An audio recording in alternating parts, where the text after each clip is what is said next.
시간이 되어서 진행하겠습니다.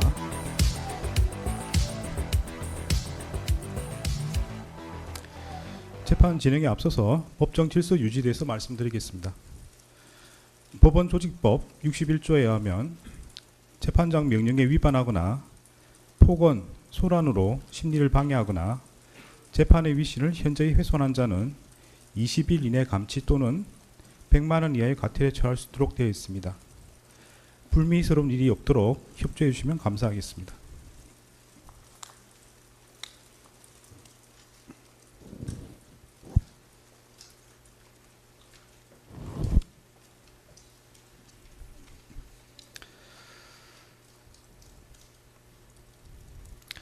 지금부터 2026년 1월 21일 서울중앙지방법원 형사 33부 사건 번호 2025 고합 1219 사건의 판결 선고를 진행하겠습니다.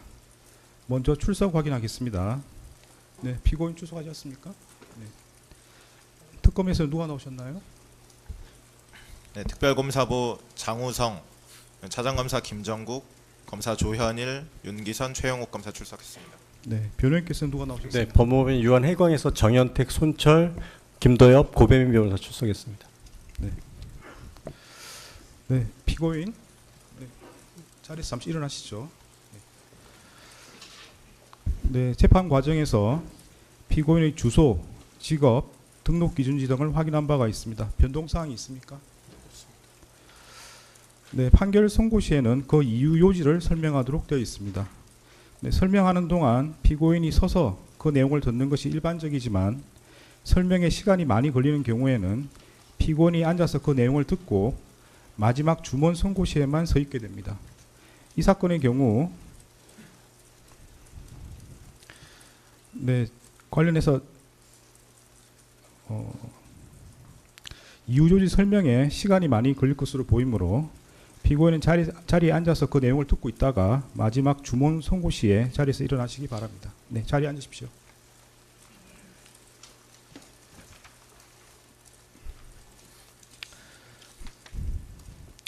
네, 판결 이유에 대해서 설명드리겠습니다. 피고인은 내란 우두머리 방조, 허위 공문서 작성, 허위 작성 공문서 행사, 대통령 기록물 관리에 관한 법률 위반, 공용서로 손상, 위증 혐의로 기소되었습니다. 그 후에 내란 우두머리 방조 혐의와 관련하여 내란 중요 임무 종사 혐의가 택일적으로 추가되었습니다. 이러한 공소사실에 대하여 피고인은 위증 혐의 중 일부에 한해서만 자백하고 있고 나머지 혐의는 모두 부인하고 있습니다. 네, 순서대로 살펴보겠습니다. 먼저 내란 중요 임무 종사 혐의에 대해서 살펴봅니다. 그 세부적인 내용이 복잡하므로 결론을 먼저 말씀드리겠습니다. 내란 중요 임무 종사 혐의에 대해서는 유죄로 인정합니다. 참고적으로 내란 중요 임무 종사가 아니라 내란 우두머리 방조에 대해서 설명을 드리면 처음 기소된 내란 우두머리 방조 혐의는 범죄로 성립할 수 없습니다.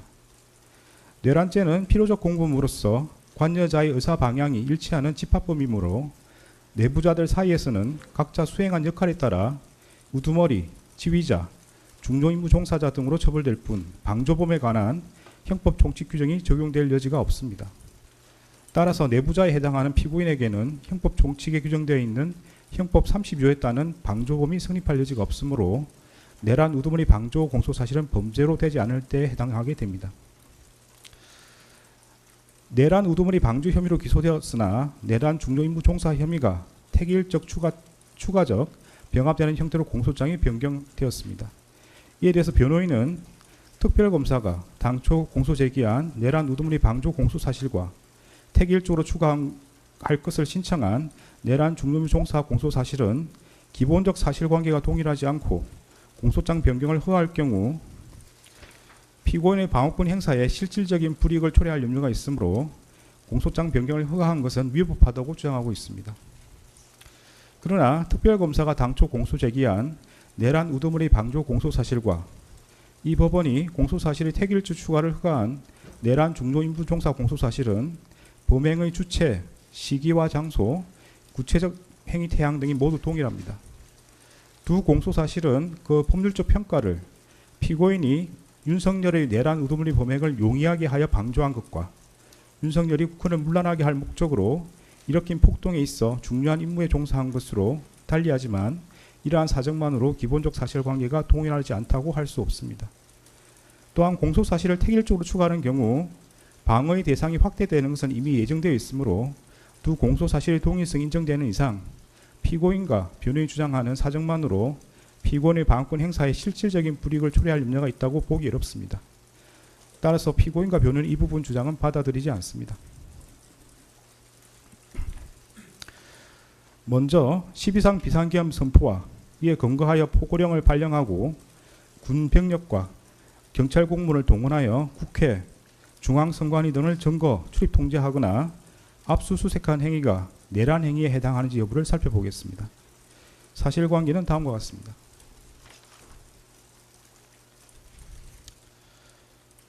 윤석열 전 대통령과 김용현 전 국방부 장관은 국회 다수당이 쟁점 법안들에 대한 단독 처리를 강행하고 형법상 간첩죄 개정에 반대하며 정권 퇴진, 탄핵 집회를 지속하고 국무위원 등 다수의 고위공직자들을 탄핵하며 정부가 추진한 주요 사업의 예산을 삭감하고 중앙선관위 부정선거 관여 의혹과 여론조사기관의 여론조작 등으로 국정 운영이 어려졌다는 이유를 내세워 비상계엄을 선포하기로 마음먹었습니다. 이에 따라 윤석열과 김용현은 비상계엄 선포 후 군과 경찰을 동원하여 국회를 봉쇄하고 장악하여 비상계엄 해제 요구안 의결을 저지하는 등 국회를 무력화시킨 다음 국가비상입법기구를 창설하고 중앙선관위를 장악한 후 부정선거와 여론조작 관련 증거 확보를 내세워 전산자료를 영장 없이 압수수색하며 더불어민주당 중앙당과 선거 여론조사기관인 여론조사꽃 사무소를 장악하는 한편 포고령에 근거하여 국회의원, 정치인 등 주요 인사와 중앙선관위 관계자들을 영장 없이 체포구금하고 MBC, JTBC, 한겨레신문, 경향신문, 김어준 운영 인터넷신문 등 당시 정부의 비판적인 입장을 취하는 특정 언론사에 대한 봉쇄, 단전 단수 조치를 하려고 계획하였습니다. 윤석열과 김용현은 위와 같은 모의에 따라 국회 등 주요 기관 봉쇄, 특정 언론사 단전 단수 조치, 국가 비상입법기구 관련 예산 편성 등 소관 부처 장관들에게 지시할 사항을 미리 준비한 후 국무회의 심의 없이 2024년 12월 3일 22시경을 기하여 전국에 비상계엄을 선포하기로 결의하고 비상계엄 선포에 따른 조치사항이 있거나 비상계엄 선포와 함께 그에 따른 직무수행이 필요한 피고인, 법무부 장관 박성재, 행정안전부 장관 이상민, 통일부 장관 김영호, 외교부 장관 조태열 및 국정원장 조태용만을 사전에 대통령실로 불러 비상계엄 선포 계획과 조치사항을 알리기로 하였습니다.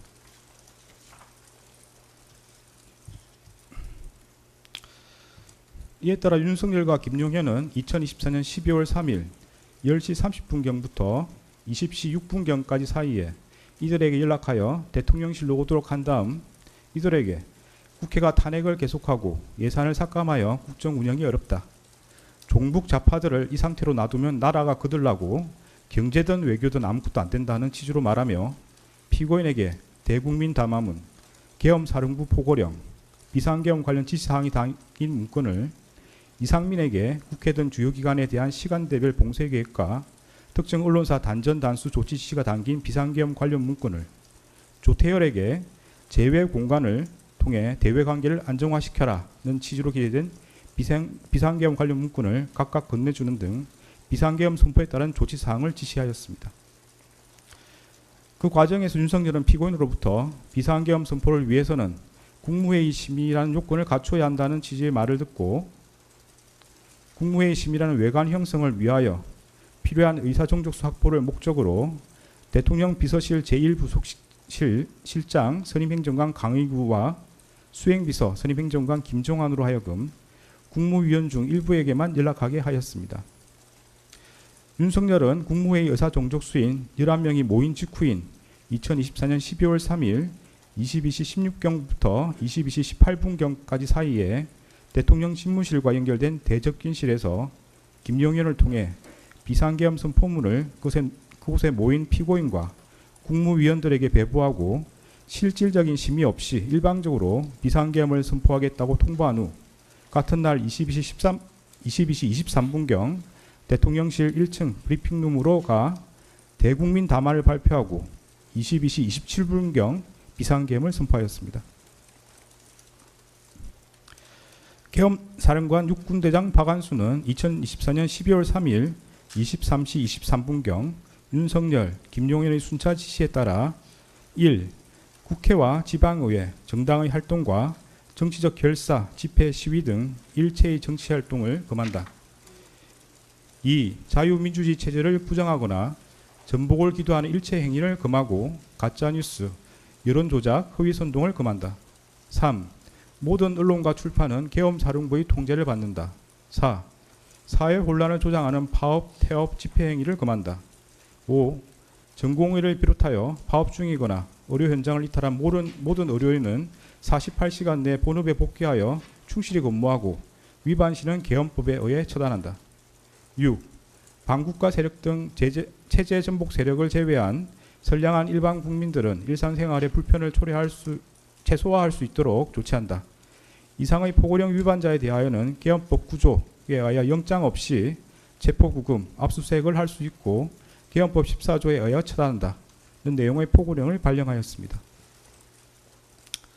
윤석열은 2024년 12월 3일 22시 27분경부터 그 다음 날 4시 26분경까지 김용현, 박안수, 여인형, 곽종근, 이준우, 문상호, 경찰청장 치안총감 조지호, 서울특별시 경찰청장 치안정감 김봉식 등을 통해 성명불상의 군인과 경찰 공무원에게 순차 지시하여 국군 방첩사령부, 육군 특수전사령부, 수도방위사령부, 정보사령부 등에 소속한 무장군인 1605명과 경찰청, 서울특별시 경찰청, 경기남부경찰청 등에 소속된 경찰 공무원 약 3790명 등을 동원하여 국회, 중앙선관위 등을 점거, 출입 통제하거나 압수수색하였습니다. 다음으로 관련 법률 규정을 살펴봅니다. 형법 87조는 대한민국 영토의 전부 또는 일부에서 국가 권력을 배제하거나 국헌을 문란하게 할 목적으로 폭동을 일으킨 사람은 다음 각 호의 구분에 따라 처벌한다고 규정하면서 그 각 호에서 우두머리는 사형, 무기징역 또는 무기금고에 처한다. 모의에 참여하거나 지휘하거나 그 밖에 중요한 임무에 종사한 사람은 사형, 무기 또는 5년 이상의 징역이나 금고에 처한다. 살상, 파괴 또는 약탈 행위를 실행한 사람도 같다. 부하 수행하거나 단순히 폭동에만 관여한 사람은 5년 이하의 징역이나 금고에 처한다고 규정하고 있습니다. 형법 91조는 이 장에서 국헌을 문란하게 할 목적이란 다음 각 호의 어느 하나에 해당함을 말한다고 규정하면서 1호에서 헌법 또는 법률에 정한 절차에 의하지 않고 헌법 또는 법률의 기능을 소멸시키는 것, 2호에서 헌법에 의하여 설치된 국가기관을 강압에 의하여 전복 또는 그 권능 행사를 불가능하게 하는 것을 들고 있습니다. 형법 87조에서 규정하는 폭동이란 다수인이 결합하여 폭행 또는 협박하는 것을 말하고 여기서 폭행 또는 협박은 일체의 유익력 행사나 외포심을 생기게 하는 해악의 고지를 의미하는 최강의의 폭행 협박을 말하는 것으로서 이를 준비하거나 보조하는 행위를 전체적으로 파악한 개념이며 그 정도가 한 지방의 평온을 해할 정도의 위력이 있음을 요한다고 합니다. 앞서 본 바와 같이 윤석열과 김용현 등은 비상계엄을 선포하고 이에 근거하여 포고령을 발령하였는데 그 포고령은 헌법과 법률에 정한 절차에 의하지 않고 헌법에 의하여 보장되는 의회, 정당제도, 영장주의를 소멸시키고 헌법에 의하여 금지되는 언론 출판에 대한 허가 금지를 시행함으로써 헌법과 법률의 기능을 소멸시키려는 목적, 즉 국헌을 문란하게 할 목적으로 발령한 것이고 또한 다수의 군병력과 경찰 공무원을 동원하여 국회, 중앙선관위 등을 점거, 출입 통제하는 등 다수인을 결합하여 육력을 행사하고 해악을 고지함으로써 한 지역의 평온을 해할 정도의 위력이 있는 폭동을 일으켰다고 인정됩니다. 따라 12.3 비상계엄 선포와 이에 근거하여 위헌 위법한 포고령을 발령하고 군병력 및 경찰 공무원을 동원하여 국회, 중앙선관위 등을 점거, 출입 통제하는 등의 행위는 형법 87조에서 정한 내란 행위에 해당합니다. 이하에서는 12.3 내란이라고 말하겠습니다. 다음으로 내란 중요 임무 종사 행위에 대해서 보겠습니다. 윤석열이 국헌을 문란하게 할 목적으로 일으킨 폭동의 수단으로 선택한 이 사건 비상계엄 선포에 있어 피고인이 국무회의 심의라는 외관을 형성하거나 국무위원들로부터 부서를 받아 절차적 요건을 갖추는 등으로 중요한 임무에 종사한 경우에는 형법 87조 2호에서 정하는 바에 따라 처벌된다고 할 것입니다. 피고인이 구체적으로 어떠한 행위를 했는지 살펴보겠습니다. 네, 공소장에 많은 행위들이 기재되어 있으므로 먼저 결론을 말씀드리겠습니다. 중요 임무 종사로 인정되는 행위는 국무회의 심의라는 외관 형성 관련 행위, 헌법과 법률에 의하여 피고인에게 인정되는 자기 의무 위반 관련 부작위, 국무위원 부서 외관 형성 관련 행위, 주요기관 봉쇄 계획 및 특정 언론사 단전 단수 조치 관련 지시 이행 방안 논의입니다. 공소사실 중에 중요 임무 종사로 인정되지 않는 행위는 윤석열로부터 행사에 대신 참석하라는 지시를 받았다는 부분 관련 행위, 비상계엄 선포 후 절차적 요건 구비 시도 관련 행위, 계엄 해제 국무회의 심의 지연 관련 행위입니다. 그러면 중요 임무 종사에 해당하는 행위를 순서대로 보겠습니다. 먼저 국무회의 심의라는 외관 형성 관련 행위에 대해서 살펴보겠습니다. 피고인이 이 사건 비상계엄 선포에 관하여 국무회의 심의라는 절차적 요건을 외형적으로나마 갖추도록 함으로써 윤석열 등이 내란 행위를 함에 있어 중요한 임무에 종사했다고 인정할 수 있습니다. 구체적 이유는 다음과 같습니다. 헌법과 법률 규정에 따르면 대통령이 비상계엄을 선포하기 위해서는 먼저 국무회의 심의를 거쳐야 하고 그 국무회의 심의는 구성원 과반수의 출석으로 이루어집니다. 당시 국무회의 구성원은 총 21명이었으므로 과반수에 해당하는 11명의 의사종족수를 채우기 위해서는 당시 대통령실에 있었던 7명에 더하여 4명이 추가로 필요한 상황이었습니다. 피고인은 윤석열이 대통령 집무실에서 비상계엄 선포의 필요성과 정당성에 대하여 강변하고 피고인 등의 우려 표명에도 불구하고 미리 준비한 대국민 담화문과 포고령, 비상계엄 관련 지시사항 문건 등을 건네주자 윤석열의 비상계엄 선포 의지가 확고하다는 것을 깨달았습니다.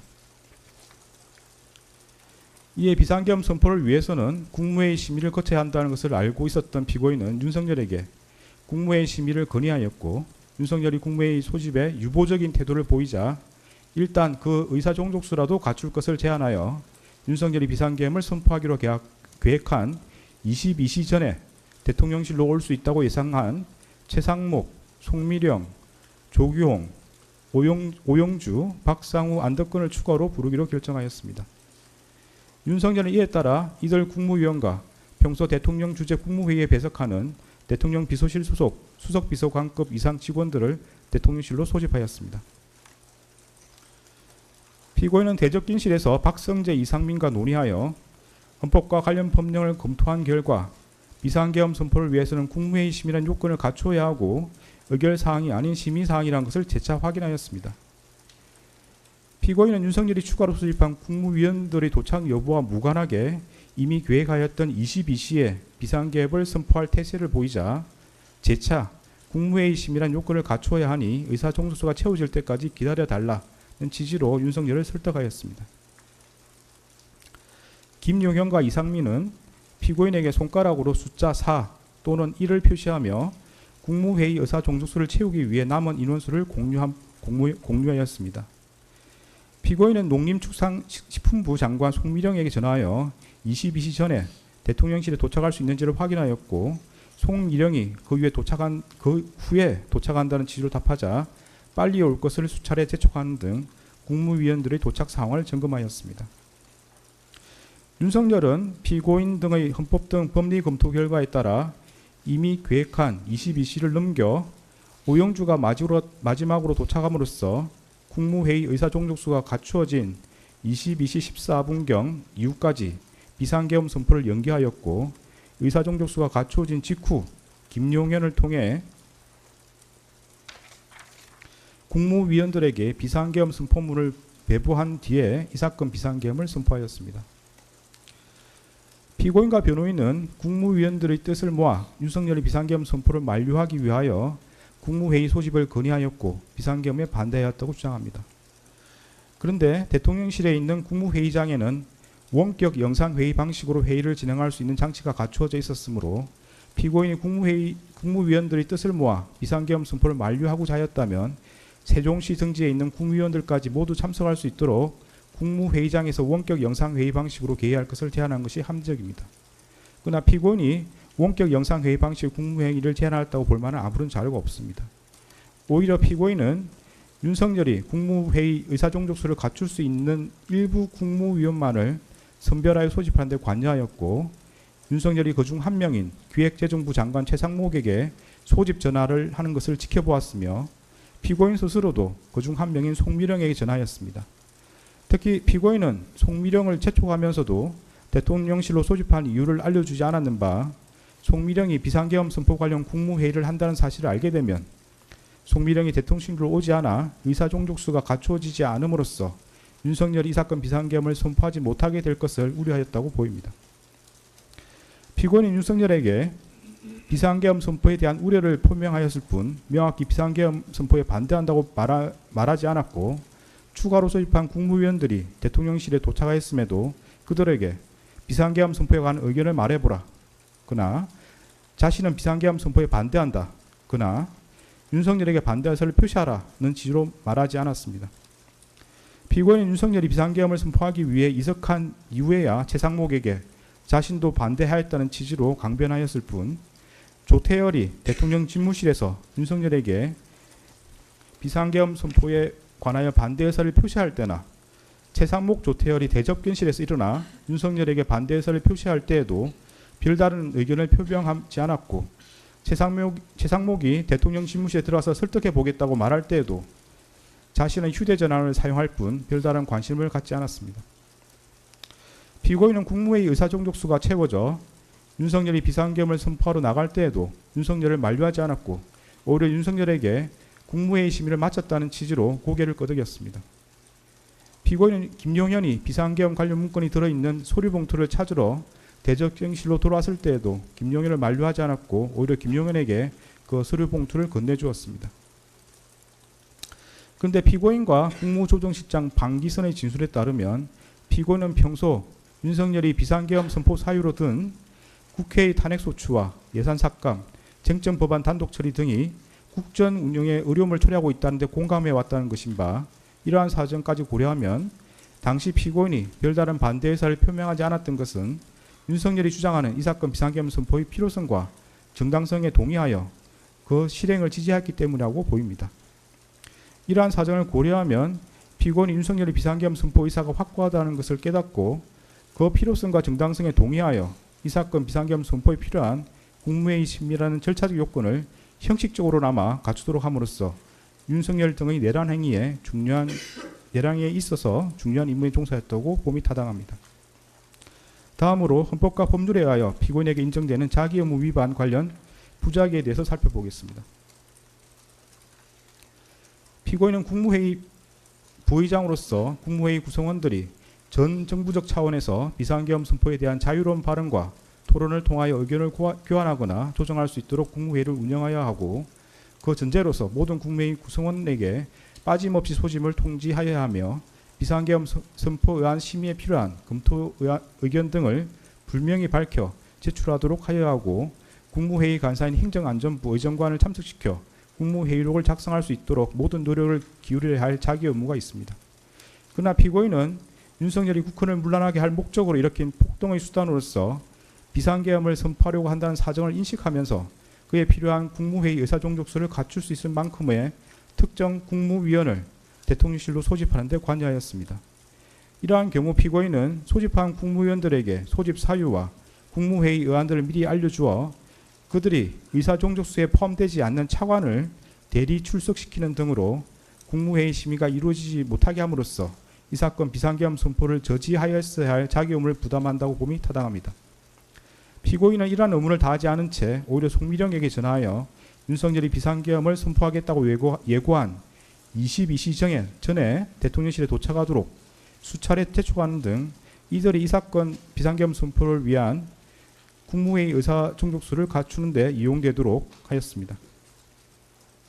또한 피고인은 그와 같이 소집한 국무위원들이 도착하자 윤석열이 일방적으로 비상계엄 선포의 필요성과 정당성을 설명하고 퇴장할 수 있도록 함으로써 실질적인 국무회의 심의 없이 이 사건 비상계엄을 선포하도록 하였습니다.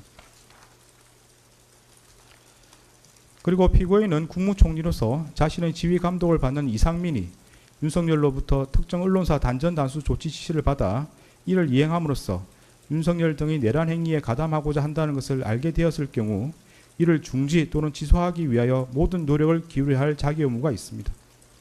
그러나 피고인은 이러한 의무를 다하지 않은 채 오히려 이상민과 특정 언론사 단전 단수 조치 지시에 관하여 긴밀히 협의함으로써 이상민으로 하여금 그러한 지시를 수용하고 이를 이행하도록 하였습니다. 이는 피고인이 국무총리로서 부여받은 권한을 행사하지 않은 것이 구체적인 상황에서 현저하게 합리성을 잃어 사회적 타당성이 없는 경우에 해당합니다. 피고인이 이러한 자기 의무를 이행하였더라면 윤석열이 이 사건 비상계엄 선포 등 내란 행위라는 결과를 쉽게 방지할 수 있었다고 인정됩니다.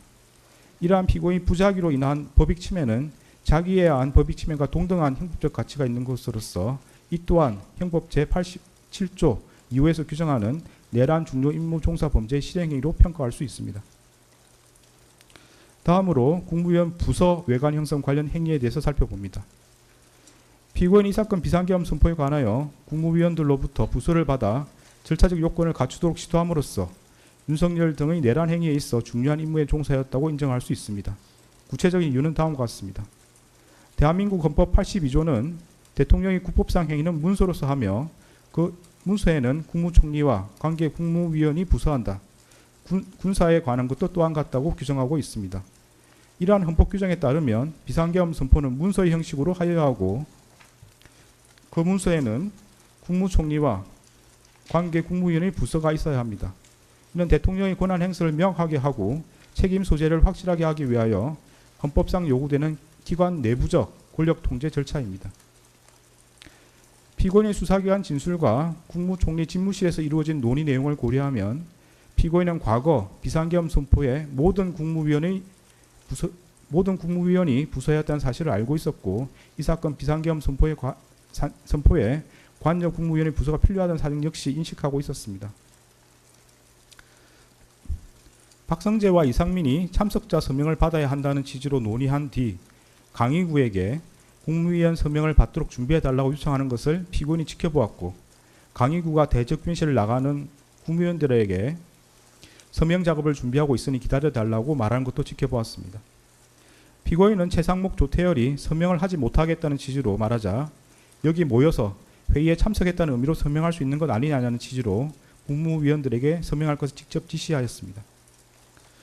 그런데 통상적인 국무회의의 경우에는 참석한 국무위원을 전자적 방식으로 확인하여 국무회의록에 기재하고 국무위원이 수기로 서명하는 절차는 마련되어 있지 않습니다.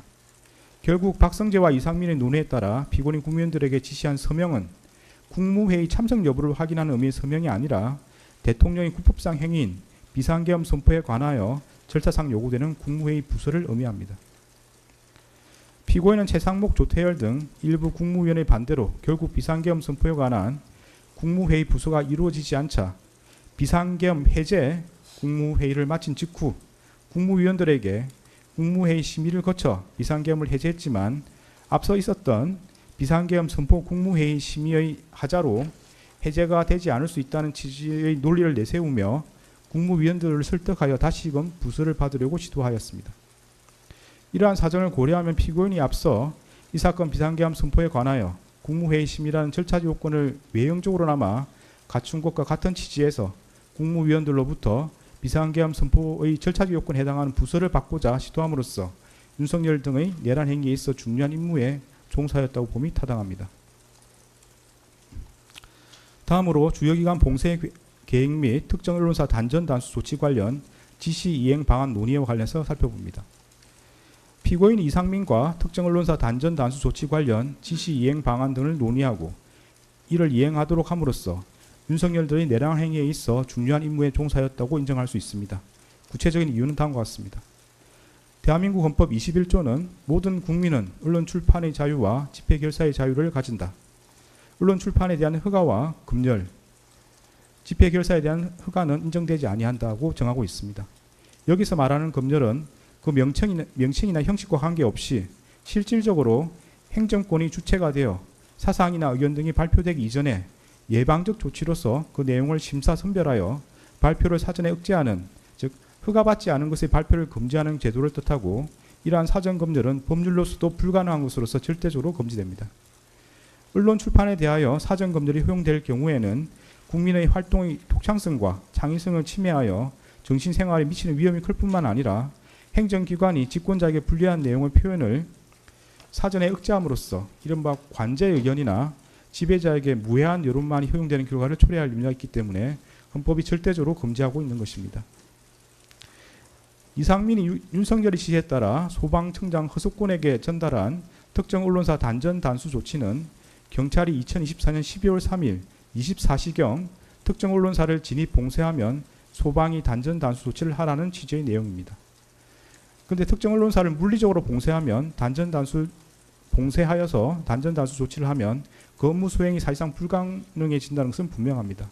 이는 결국 행정권이 주체가 되어 사전에 특정 언론사의 발표를 전면적으로 금지하는 것으로서 헌법에 의하여 절대적으로 금지되는 언론 출판에 대한 허가 검열에 해당합니다. 피고인이 이 사건 비상계엄 선포 후 이상민과 특정 언론사 단전 단수 조치 지시의 이행의 내용과 근거, 그 이행 방안 등에 관해 논의하였고, 피고인은 이상민이 그 지시에 따르지 않도록 제재하거나 만류하지 않았으며, 오히려 대통령실 CCTV 영상에 따르면 피고인은 그 지시의 이행을 독려한 것으로 보입니다. 그에 따라 이상민은 포고령 발령 후 조지호 호석군에게 전화하여 그 지시를 이행하였고, 그 다음날 그 지시의 이행 여부를 확인하였습니다. 이러한 사정에다가 피고인이 국무총리에서 갖는 지위와 권한을 더해보면 피고인이 국무총리에서 자신의 지휘 감독을 받는 이상민과 특정 언론사 단전 단수 조치 지시에 관해 논의하고 이를 이행하도록 함으로써 윤석열 들의 내란 행위에 있어 중요한 임무에 종사했다고 봄이 타당합니다. 공소 사실에는 기재되었으나 내란 중요 임무 종사로 인정되지 않는 부분을 보겠습니다. 먼저 윤석열로부터 행사에 대신 참석하라는 지시를 받았다는 부분 관련입니다. 윤석열이 이 사건 비상계엄을 선포한 후 대접경실로 돌아와 피고인에게 내가 당분간 가야 하는 임박한 행사를 대신 가줘야겠다는 취지로 말하였고, 이에 피고인이 알겠다는 취지로 수락한 사실은 인정이 됩니다. 그러나 피고인이 대통령이 전반적인 국정운영을 대신하기로 하였다는 등 특별한 사정이 없는 한 윤석열이 참석하기로 예정된 행사에 대신 참석할 것을 수락했다는 사정만으로 윤석열들의 내란 행위에 있어 중요 임무에 종사했다고 평가하기 어렵고, 달리 이를 인정할 만한 증거가 없습니다. 다음으로 비상계엄 선포 후 절차적 요건 구비 시도 관련입니다. 피고인이 당시 국민의힘 원내대표였던 추경호와 통화하면서 추 대표 걱정하지 마라는 취지로 말한 사실, 피고인이 국무총리 집무실에 도착하여 국무총리 비서실장 손윤택, 국무조정실장 방기선 등과 국회 상황을 확인한 사실, 피고인이 방기선에게 이 사건 비상계엄 선포가 국회에 통보되었는지 여부를 알아보도록 지시한 사실은 인정됩니다.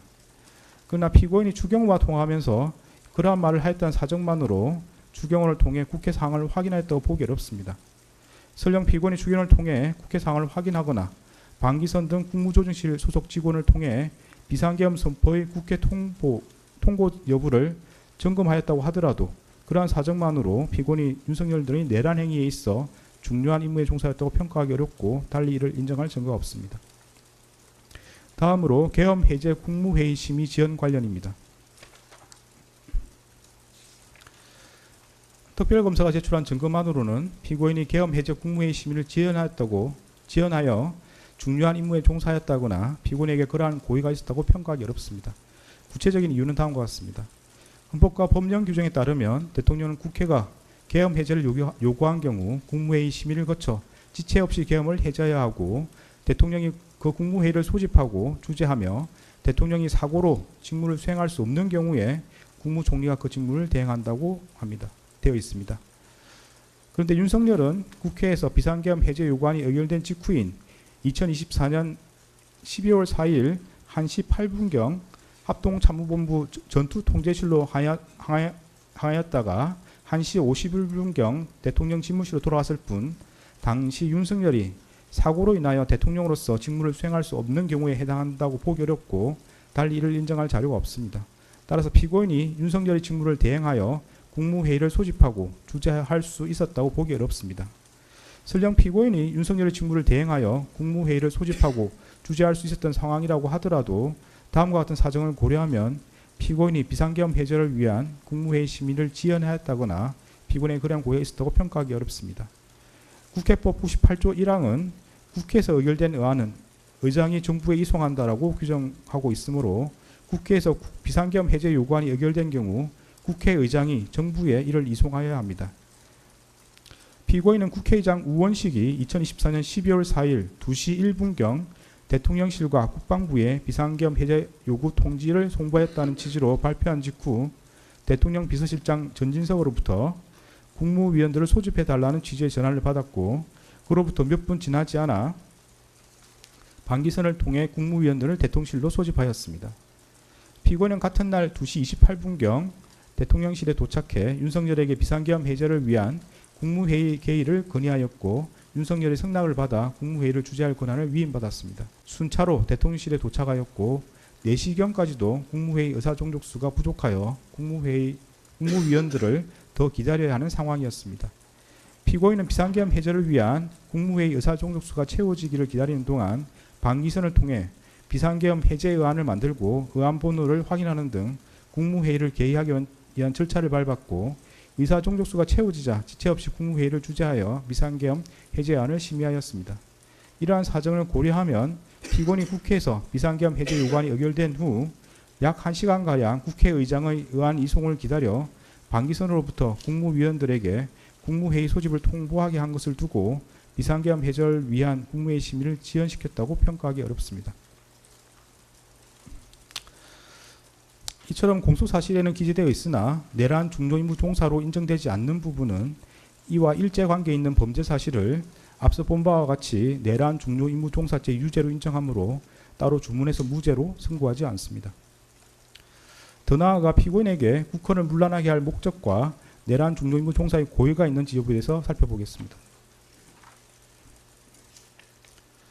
피고인에게 국헌을 문란하게 할 목적과 윤석열이 그러한 목적으로 포고령을 발령하고 군병력과 경찰 공무원 등 다수인을 집합하여 폭동을 일으키는 사실에 대한 인식과 의혹이 있었다고 인정할 수 있습니다. 구체적인 이유는 다음과 같습니다. 피고인은 2024년 9월 3일 국회 예산결산특별위원회에서 얼마 전부터 야당 대표를 필두로 많은 야당 인사들이 계엄 해제를 막기 위해 계엄 선포와 동시에 국회의원을 체포, 구금하는 계획을 꾸몄다더니 국방부 장관 후보자와 국군 방첩사령관의 같은 고등학교 선후배를 기용한 것이 탄핵 대비와 계엄 준비용이 아니냐며 계엄 선동 정치를 펼치고 있다. 피고인은 어떻게 생각하느냐는 취지의 서일준 위원의 질의에 대하여 헌법 규정에 따르면 계엄을 선포하더라도 국회가 과반수로 의결하면 즉각 해제하게 돼 있지 않느냐. 그러면 결국 그 논리는 계엄을 통해서 국회의 기능을 정지시킨다는 이야기냐는 취지로 답한 바가 있습니다. 피고인이 이 법정에서 이에 대하여 국회의원들이 2024년 9월경 계엄 준비설이 언급되던 시기에 비상계엄을 할 것이다 고 계속 질의했기 때문에 얼마나 가능성이 없는 일인지 강조하는 취지에서 비상계엄을 선포하더라도 국회에서 해제 요구를 하면 해제할 수밖에 없다고 답하였던 것 같다라는 취지로 진술하였습니다.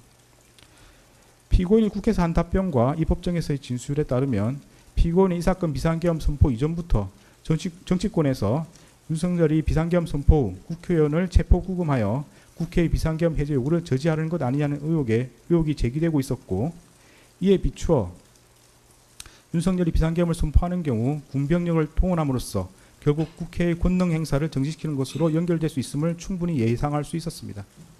피고인은 2024년 12월 3일 20시 45분경 대통령 집무실에서 윤석열로부터 국회의 탄핵 소추와 예산 삭감으로 국정 운영이 어려워 비상계엄을 선포해야 한다는 취지의 말을 들었고, 같은 날 21시 52분경 대접견실에서 김용현이 조태열에게 군대가 대기하고 있다는 취지로 답하는 것을 지켜보았습니다. 이러한 윤석열과 김용현의 발에 따르면 피고인은 윤석열이 이 사건 비상계엄을 선포한 뒤 김용현을 통해 군병력을 동원함으로써 강압에 의하여 국회의 권능 행사를 불가능하게 하는 등 다수인을 집합하여 폭동을 일으킬 것을 충분히 예상할 수 있었습니다. 피고인은 같은 날 대통령 집무실에서 윤석열로부터 대국민 담화문과 포고령을 교부받았고 이 사건 비상계엄 선포 후 이상민과 특정 언론사 단전 단수 조치 지시에 관하여 논의하였습니다. 이러한 대국민 담화문, 포고령, 이상민이 받은 지시 내용에 따르면 피고인은 윤석열이 반국가 세력인 국회를 척결하겠다는 이유에서 이 사건 비상계엄을 선포한 뒤 군병력을 동원하고 포고령을 발령하여 국회와 정당의 활동을 금지하고 특정 언론사의 활동을 불가능하게 하며 이를 위반한 사람을 영장 없이 체포, 구금, 압수수색하여 형사처벌함으로써 헌법과 법률에 의한 절차에 의하지 않고 헌법에 따라 보장되는 의회 정당제도와 영장주의를 소멸시키고 헌법에 의하여 금지되는 언론 출판에 대한 허가 금지를 시행할 것을 충분히 예상할 수 있었습니다. 이러한 사유로 피고인에게 국헌을 문란하게 할 목적과 내란 중요 임무 종사의 고의가 있다고 인정됩니다. 다른 혐의들에 대해서 보겠습니다. 허위 공문서 작성 혐의는 유죄로 인정합니다. 관련 공소사실은 피고인은 강의구 김용현, 윤석열과 순차 공모하여 마치 대통령의 국법상 행위인 비상계엄 선포가 국무총리와 관계 국무위원이 비상계엄 선포 전에 부수한 문서에 의하여 이루어진 것처럼 보이게 하여 이 사건 비상계엄 선포 관련 사법 절차 등에 행사할 목적으로 그 직무에 관하여 윤석열이 서명하고 피고인과 김용현이 부수한 비상계엄 선포문 표지를 허위로 작성하였다는 것입니다. 이에 대하여 피고인과 변호인은 피고인은 강의로부터 비상계엄 선포문 표지에 서명을 요청받으면서 별다른 설명을 듣지 못하였고 그에 부착된 비상계엄 선포문이 자신이 소지한 문서와 동일하다는 취지에서 서명하였으며 문서의 기재 내용이 객관적 사실과 부합하므로 비상계엄 선포문 표지가 허위 공문서에 해당한다고 할 수 없고 피고인에게는 허위 공문서라는 인식과 이를 행사할 목적이 없었으며 피고인은 윤석열, 김용현, 강의구와 공모한 사실이 없다고 다투고 있습니다.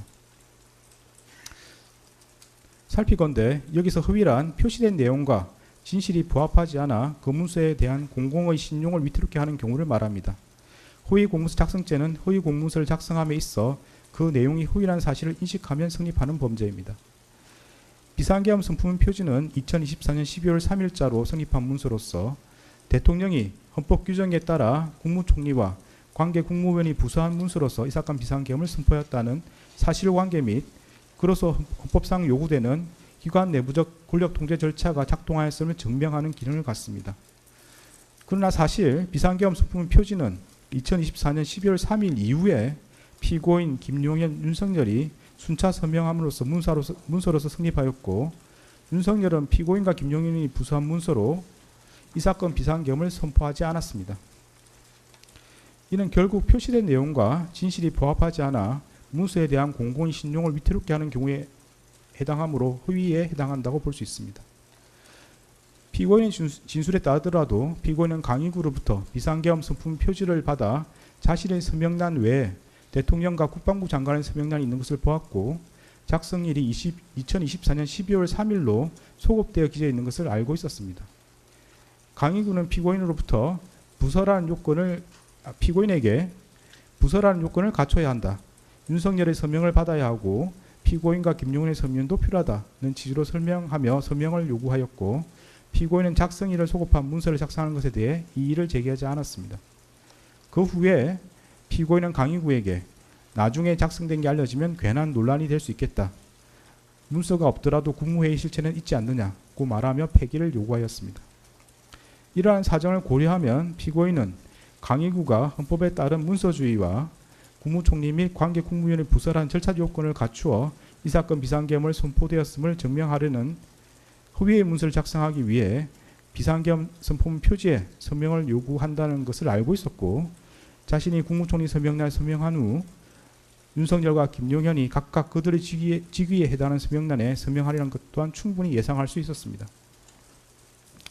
나아가 피고인은 강의구 등이 추후 그러한 목적으로 비상계엄 선포문 표지를 사용함으로써 작성일을 소급한 문서를 허위로 작성한 것이 알려지면 논란이 되리라는 것도 인식하고 있었습니다.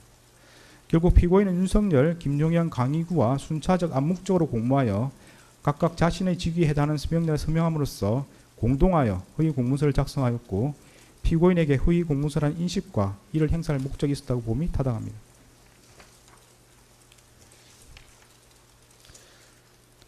허위 작성 공문서 행사 혐의는 무죄입니다.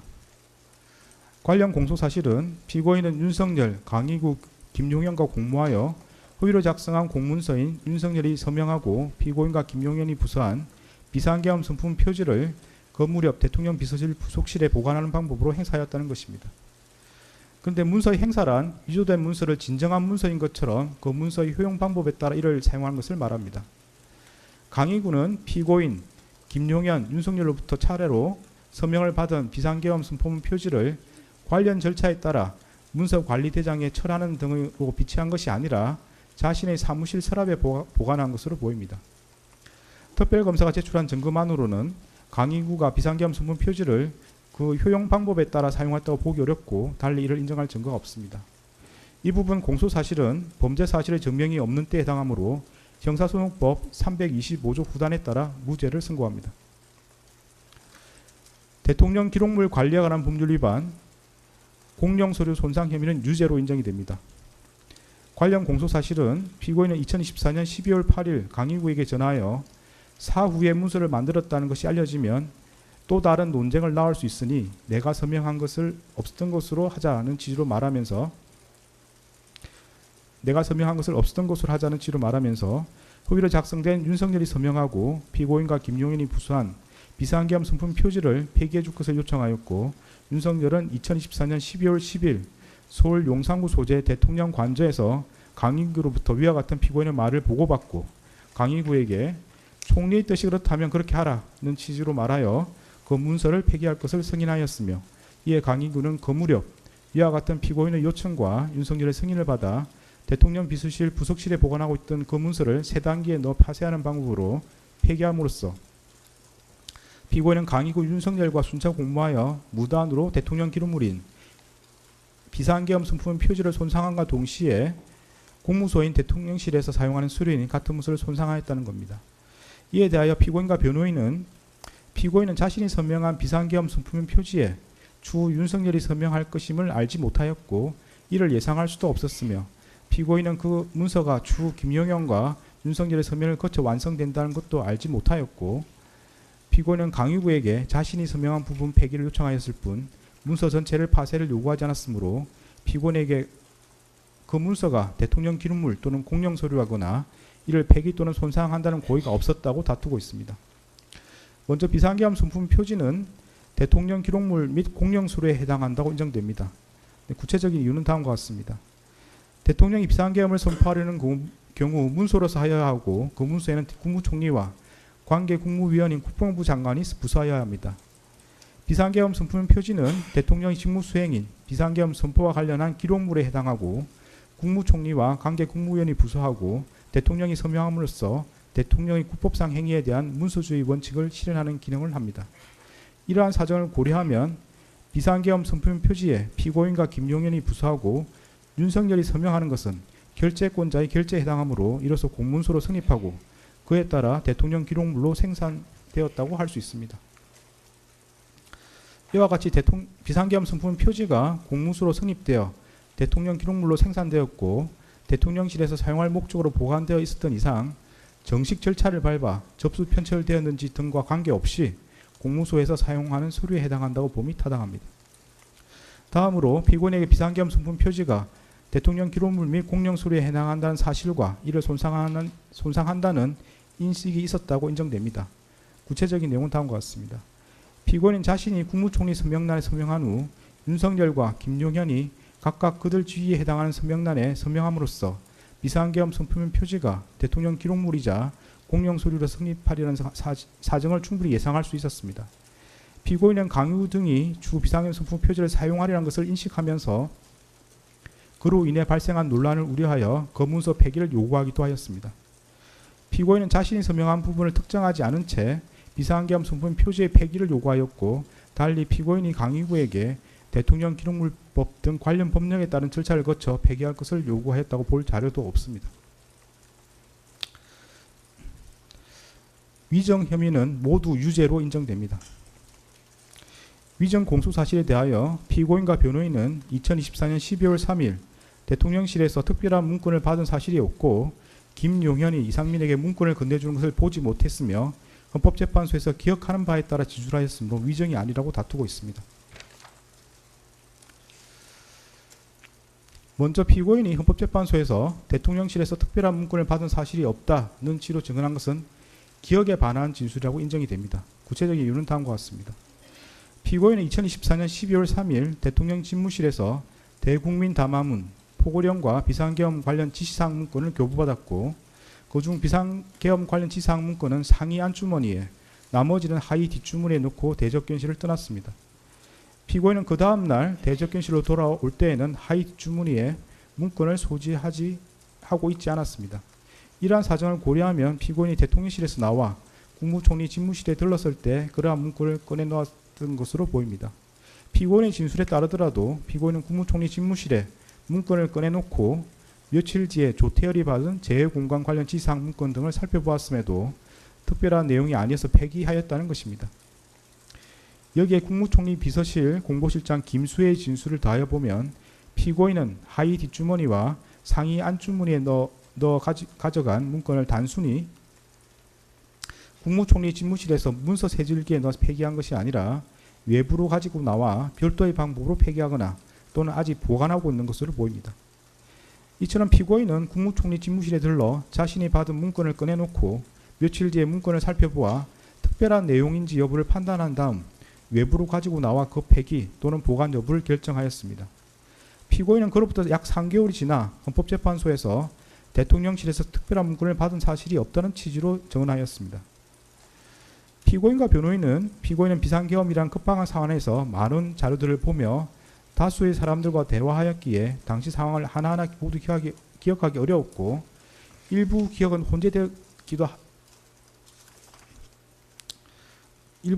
혼재되었기도 하였다. 피고인이 헌법재판소에서 증언하는 것은 비상계엄 선포 이후 3개월이 지난 시점에서 이루어진 것이어서 피고인이 그 당시 상황을 모두 기억하며 증언하기란 현실로 매우 어려웠다는 취지로 주장하고 있습니다. 그러나 피고인은 기억이 정확하지 않다는 등으로 진술을 유보하지 않은 채 단정적으로 문건을 받은 사실이 없다는 취지로 진술하였습니다. 여기에 기록에 나타난 피고인의 학력, 경력, 사회적 지위 등 재반 사정을 더하여 보면 피고인이 불과 약 3개월 만에 대통령실에서 대국민 담화문, 포고령, 비상계엄 관련 지시사항 문건, 비상계엄 선포문을 받은 기억을 기억하지 못하였다는 취지의 주장은 도저히 수긍하기 어렵습니다. 다음으로 피고인이 헌법재판소에서 김용현이 이상민에게 문건을 건네주는 것을 보지 못했다는 취지로 증언한 것도 기억에 반한 진술이라고 인정됩니다. 피고인은 김용현이 2024년 12월 3일 22시 16분경 강의구를 통해 복사한 비상계엄 선포문을 피고인, 이상민, 송미령 등에게 나누어 주는 것과 이상민이 같은 날 22시 43분경 대접견실 탁자 위에 놓여 있던 비상계엄 선포문 등 문건을 한데 모아두는 것을 모두 지켜보았습니다. 피고인은 대접견실에서 이상민과 대화를 마친 후 그 문건 더미를 하위 뒷주머니에 집어넣어 가지고 나왔고 별도의 방법으로 폐기하였거나 아직 보관하고 있는 것으로 보입니다. 피고인은 기억이 정확하지 않다는 등으로 진술을 유보하지 않은 채 단정적으로 보지 못했다는 취지로 진술하였습니다. 여기에 기록에 나타난 피고인의 학력, 경력 등 재반 사정을 고려하면 피고인이 불과 3개월 만에 김용인의 이상민에게 비상계엄 선포문을 나누어 준 사실을 기억하지 못하였다는 취지의 주장은 수긍하기 어렵습니다. 네, 유무죄에 대한 설명을 마치고 양형에 대해서 보도록 하겠습니다.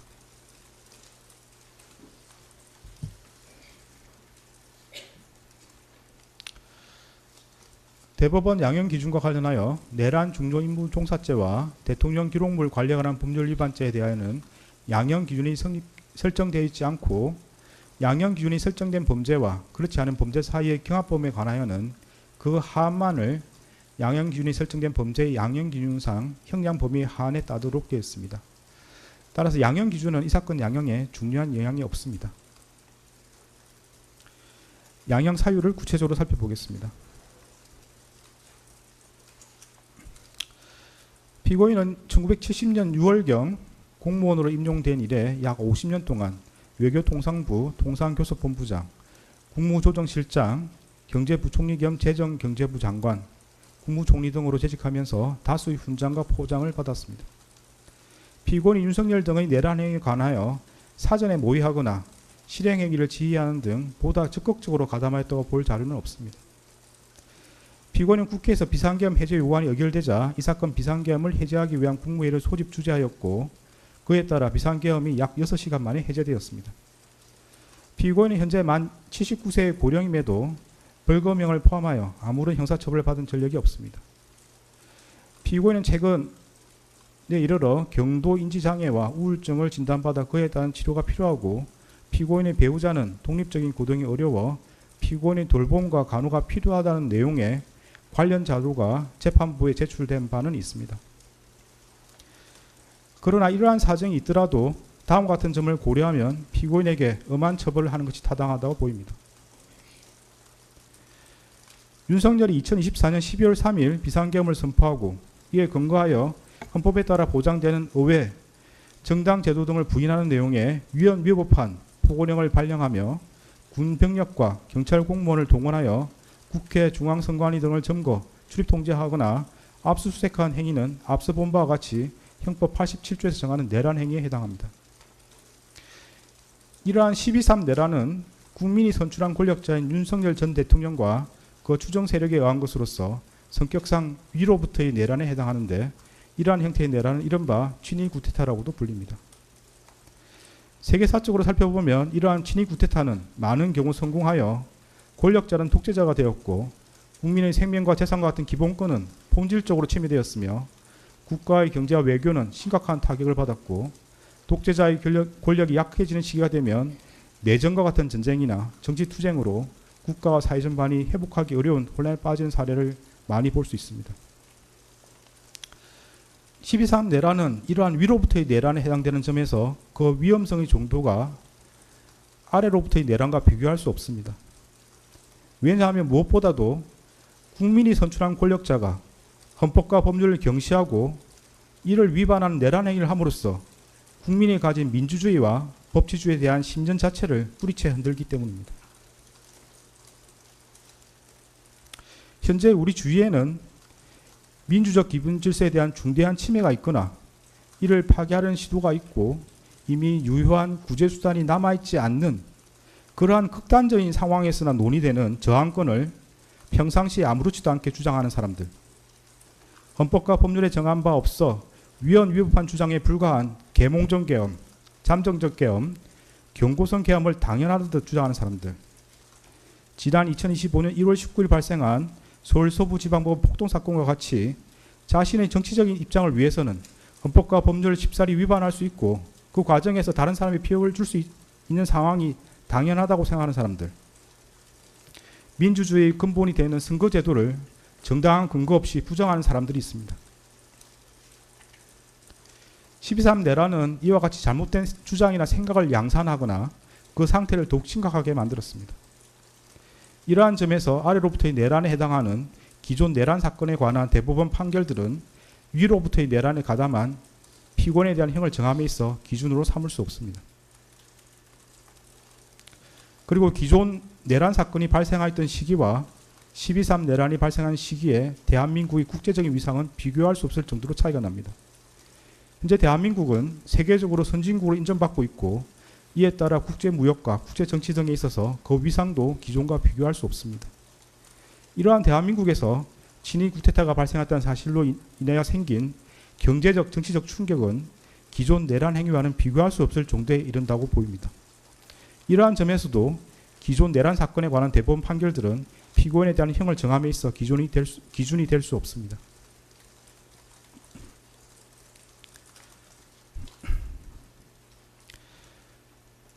(12.3) 내란 과정에서 사망자가 발생하지 않았고 내란 행위 자체는 몇 시간 만에 종료되긴 하였습니다.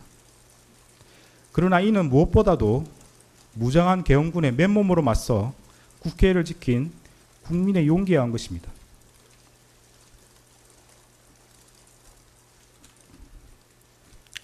이에 더하여 이러한 국민의 저항을 바탕으로 신속히 국회에 진입하여 비상계엄 해제 요구안을 의결한 일부 정치인들의 노력, 대한민국 역사에 있었던 내란의 암울한 기억을 상기하면서 위법한 지시와 명령에 저항하거나 혹은 어쩔 수 없이 이를 따르더라도 소극적으로 참여한 일부 군인과 경찰 공무원의 행동에 의한 것입니다. 결코 12.3 내란 가담자에 의한 것이 아닙니다. 따라서 13 내란 가담자에 대한 형을 정함에 있어 피해 발생이 경미하였다거나 짧은 시간 동안 진행되었다는 사정을 깊이 고려할 수는 없습니다.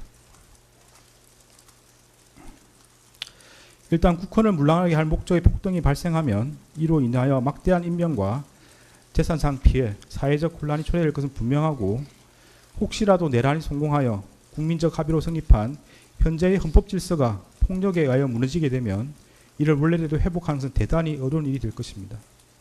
따라서 그러한 내란 행위를 사전에 차단할 필요가 있고, 이러한 목적을 달성하기 위해서는 내란 행위에 가담한 사람들을 무겁게 처벌하는 것이 불가피합니다. 피고인은 간접적으로나마 민주적 정당성과 그에 대한 책임을 부여받은 국무총리로서 헌법과 법률을 준수하고 헌법을 수호하고 실현하기 위한 모든 노력을 기울여야 할 헌법적 의무를 부담합니다. 그럼에도 피고인은 12.3 내란이 성공할지도 모른다는 생각에 이러한 의무와 책임을 끝내 외면하고 오히려 그 일원으로서 가담하기로 선택하였습니다. 이러한 피고인의 행위로 인해 대한민국은 자칫하면 국민의 기본권과 자유민주적 기본 질서가 유린당하였던 어두운 과거로 회귀하여 독재 정치라는 수렁에서 장기간 헤매 나오지 못하게 될 수 있었고, 국민은 씻을 수 없는 상실감과 상처를 입게 되었습니다. 피고인은 국무총리로서 12.3 내란의 진실을 밝히고 그에 합당한 책임을 지기는커녕 사후 자신의 안위를 위하여 이 사건 비상계엄 관련 문건을 은닉하고 비상계엄 선포가 적법한 절차에 따라 이루어진 것처럼 보이기 위해 허위 공문서를 작성하였다가 폐기하였으며 헌법재판소에서 위정하였습니다. 피고인은 재판 과정에서도 허위로 진술을 번복하고 대통령실 CCTV와 같은 객관적인 증거에도 불구하고 아무런 기억이 나지 않는다고 주장하는 등 진실을 은폐하고 책임을 벗어나고자 할 뿐입니다. 피고인이 진실을 은폐하고 책임에서 벗어나고자 한 행위들로 인해 우리 사회의 정치적 분열과 갈등이 더욱 심화되었고, 앞으로도 이러한 상처와 갈등이 쉽사리 봉합될 수 있을 것으로 보이지는 않습니다.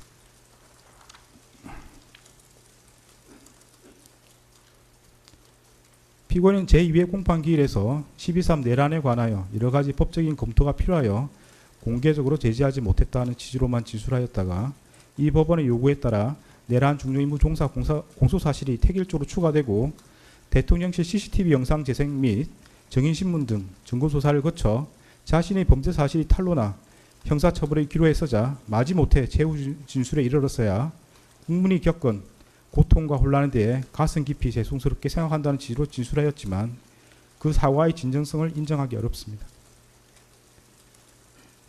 달리 피고인이 진지하게 반성하고 있다거나 자신의 범죄 행위로 인하여 국가와 국민이 입은 피해를 회복시키기 위한 어떠한 노력을 하였다고 볼 아무런 자료가 없습니다. 이러한 점과 그 밖의 양형의 조건이 되는 여러 사정을 종합적으로 고려하여 주문과 같이 형을 정합니다.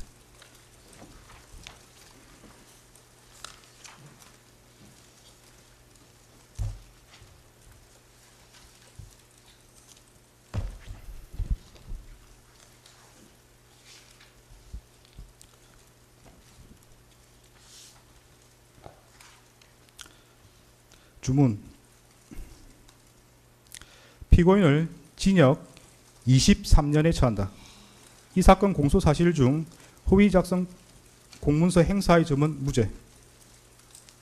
판결에 불만이 있으면 일주일 이내에 항소장을 제출해서 다툴 수 있습니다. 항소하는 경우는 서울고등법원에서 재판이 진행됩니다.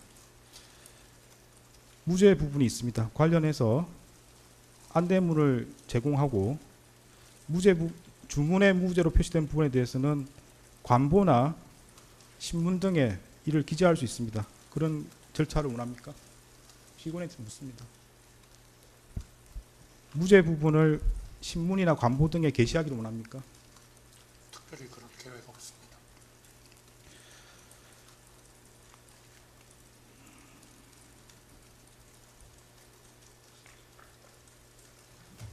네, 관련 규정에 따라서 보상 안내물을 교부합니다.